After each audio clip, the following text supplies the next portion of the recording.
Well,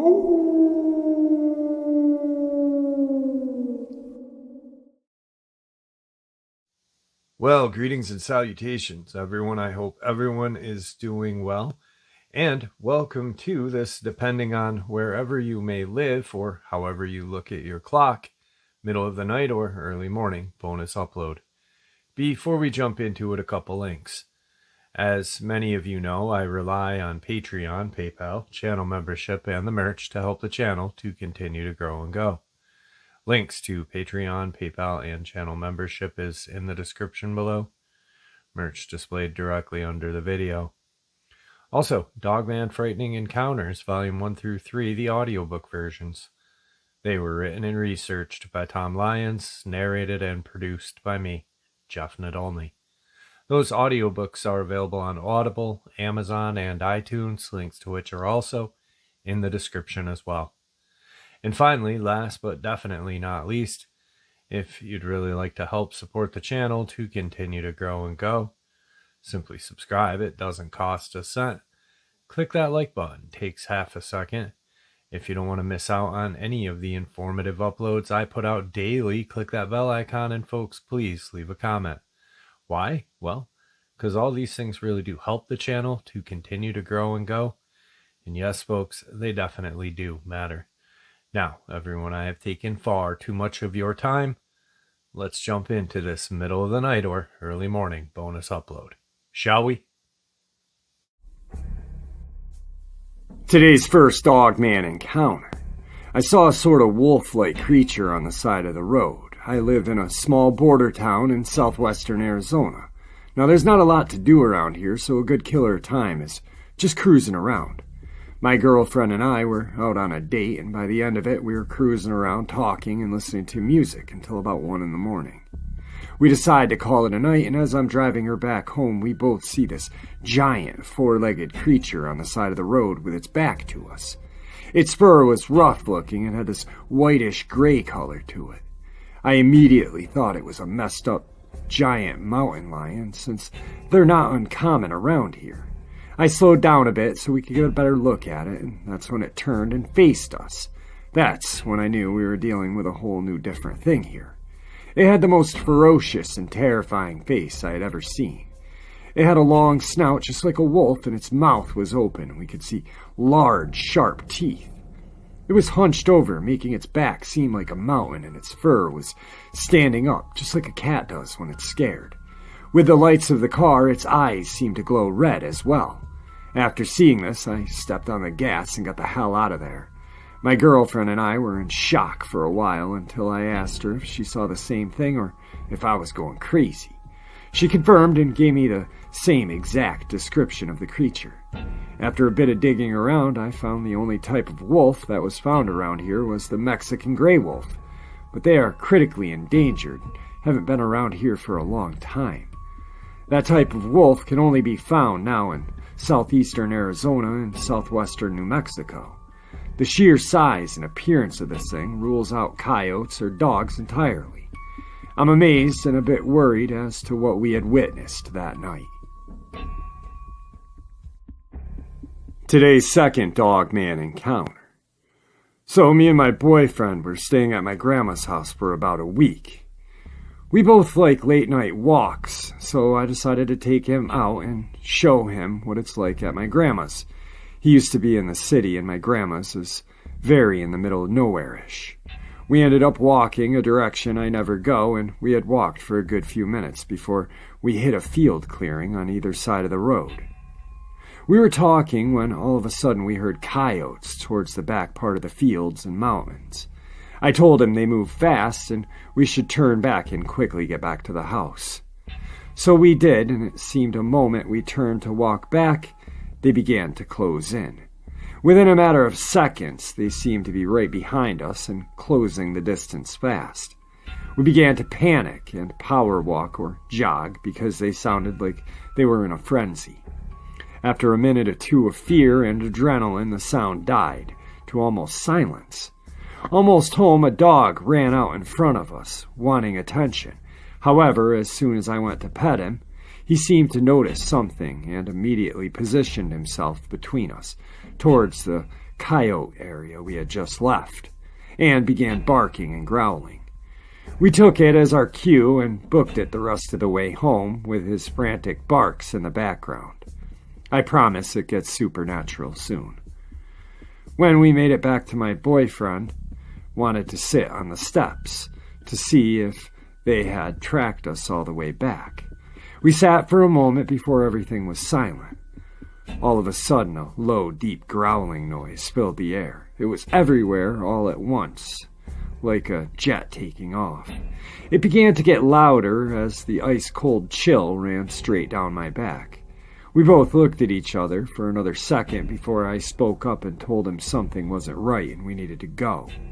We darted into the house and locked the doors, done exploring for the night. The coyotes are normal for the area, and we're on a normal trail, but what made them go silent and stop tracking us? What was the dog so frantic about? What was that sound?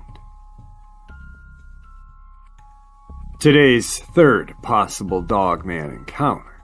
All these occurrences happened near the Blue Ridge Mountains of Virginia. As a child, I used to be really interested in the supernatural. I constantly read about werewolves and vampires, but not about other cryptids such as skinwalkers or wendigos until recently. I grew up on a farm surrounded by woods. The first encounter I had with something unsettling would be during a sleepover I had with two friends. After a riveting day of running through the woods and having fun, we settled down for bed. It was a full moon, and the light pierced through the blinds I had in my room.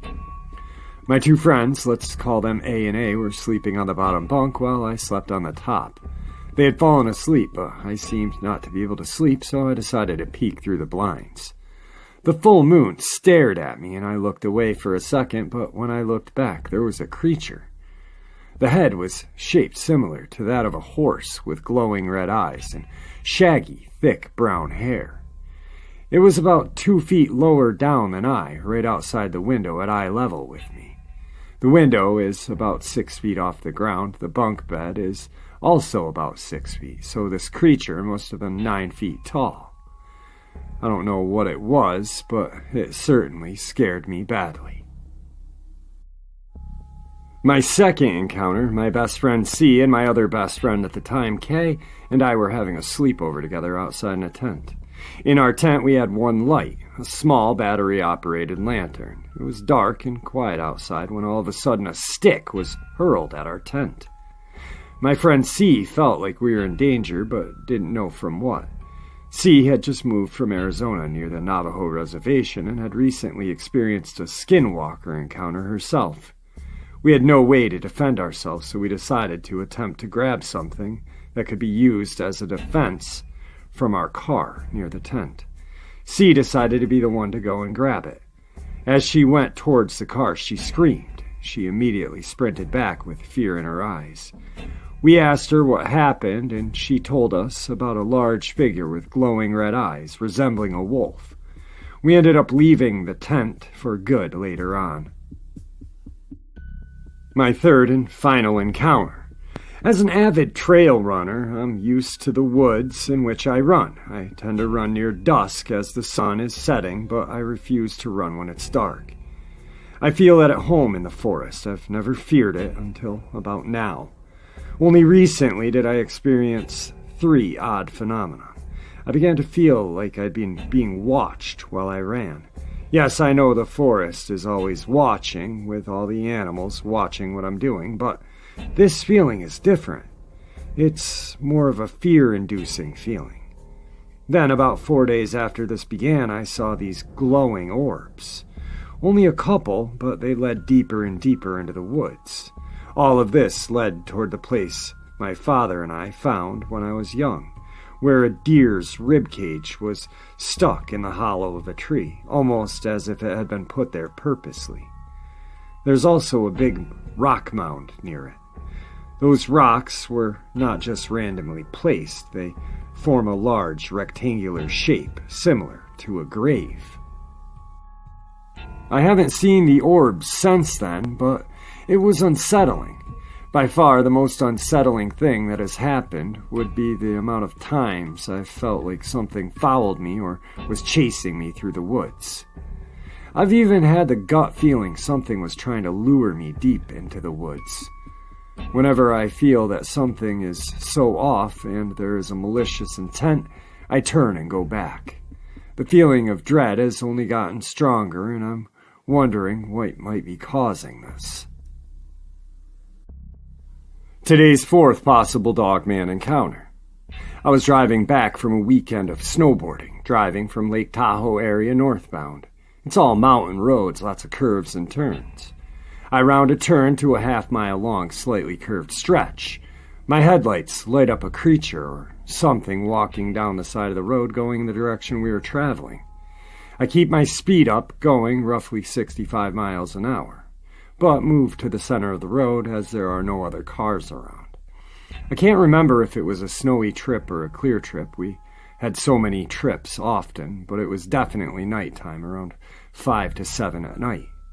All I remember further is this thing turned around to face into the headlights as we were within 30 yards, and it had this crazy face. The closest thing I could think of, and what struck me, was its face was that of a lion or a bear or a dog.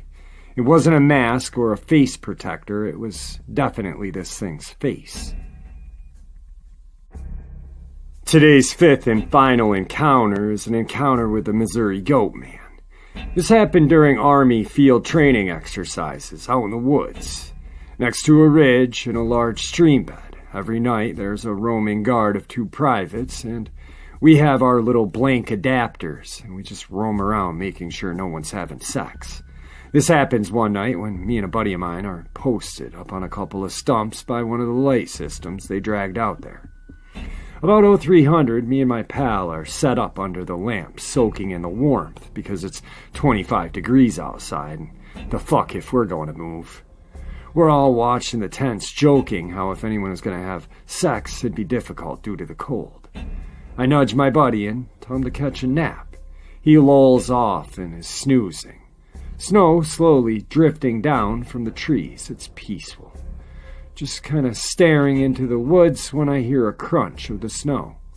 Extremely faint. I have to perk up my ears to make it out. I start thinking to myself, there's no way some idiot's gonna freeze his nuts to some girl's ass. Must be the drill sergeant. I nudge my buddy awake and tell him there's a drill sergeant in the woods. He perks up and we're both watching the wood line.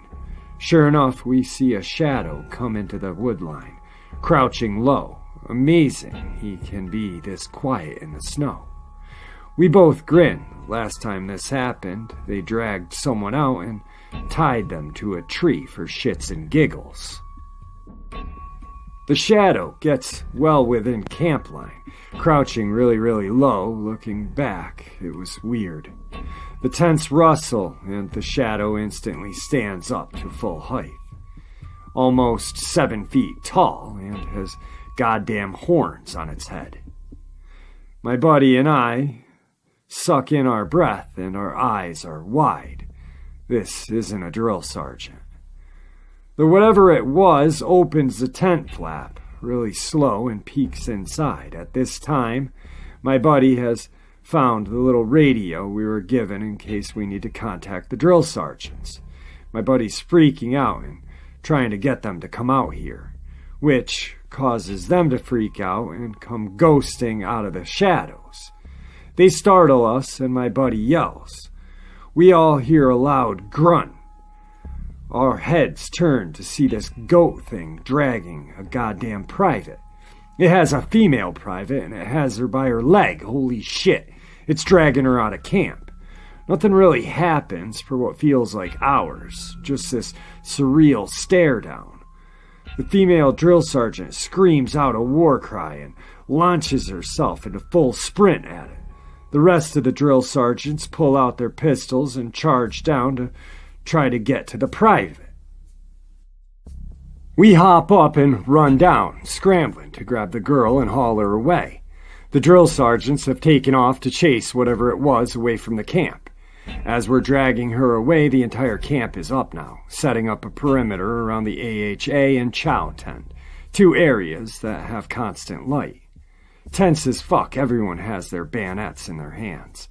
Drill sergeants come back an hour later, looking worse for wear. Everyone loads up in the Humvees and we get out of there.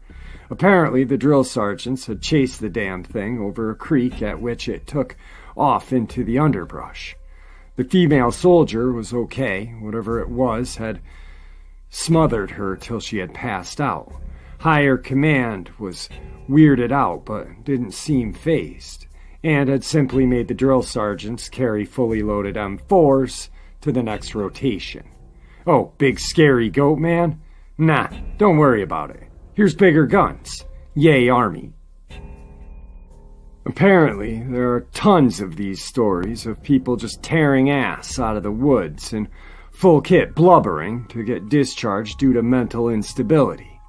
I myself only have one other scary story, and this is from a friend of mine who went to MP training there.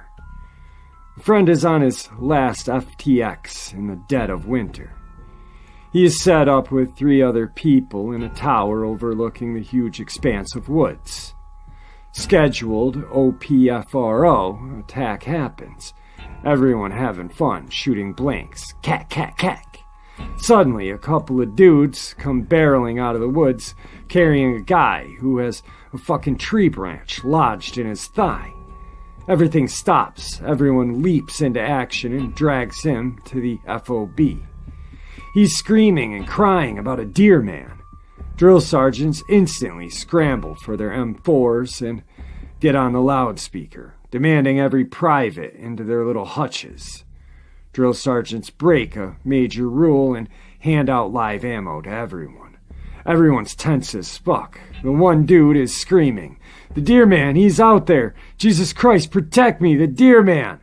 And keeps screaming until the medics arrive. All right, folks, I hope you all enjoyed this middle of the night or early morning bonus upload as much as I enjoyed sharing it with you. I'd like to thank you all for supporting the channel. It is, after all, your support that keeps this channel growing and going, and what gives people a place to share their experiences, ideas, and theories, judgment and ridicule free. Thank you. Please stay safe, happy, healthy, and ever vigilant, keeping an eye on our children, pets, family, and friends. These creatures are real, they are out there and dangerous. Share this information with those you love and care about, and it may just help save their lives someday. Until next time, never stop asking questions. Never stop searching for answers, and God bless.